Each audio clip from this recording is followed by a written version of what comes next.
ಈ ಶತಮಾನದಲ್ಲಿ ಪ್ರಪಂಚ ಭೂಮಿ, ಆಕಾಶ ಮತ್ತು ಪಾತಾಳ ಅಲ್ಲಿ ಯಾರ್ಯಾರು ಇದ್ದರೆ ಇವರೆಲ್ಲರೂ ಒಟ್ಟಾರಾಗಿ ಕಂಡ ಅತೀ ಬುದ್ಧಿವಂತ ಅವರೆಲ್ಲರೂ ಇವರೆಲ್ಲರೂ ಓಕೆ ಅತೀ ಬುದ್ಧಿವಂತ ಹೊಣೆಗೇಡಿ ಕಮಲಾಸ್.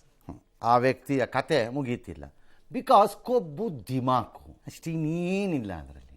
ಅಲ್ಲ ಈಗೂ ಬೇಕಾ ಅಂತ ಈಗ ಬನ್ರಿ ಇಂಥವ್ರನ್ನ ಕಂಡು ಕೇಳಿದ್ದೀವಿ, ನಾವು ನೋಡಿದ್ದೀವಿ ಇಂಥ ಆಟಗಳನ್ನು. ಸರಿ, ಚೆನ್ನೈನಲ್ಲಿ ಮಾತಾಡಿ ನಾನು ತಪ್ಪು ಮಾಡಿದ್ರಷ್ಟೇ ಕ್ಷಮೆ ಕೇಳುತ್ತೀನಿ.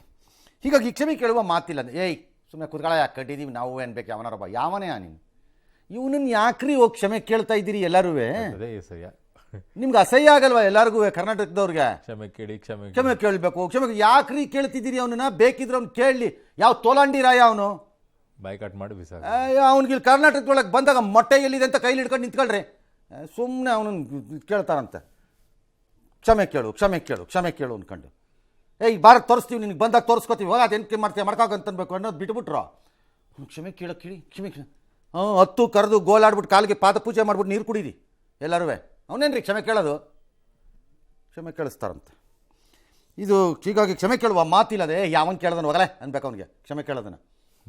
ನಿನ್ನೆ ಅವನು ಕೇಳಿದವನು ಬೇಕಾದ್ರೆ ಕೇಳು, ಸಾಕಾದ್ರೆ ಸಾಯಿ, ಹೋಗು, ನಮಗೇನು ಹೋಗ್ಬೇಕು?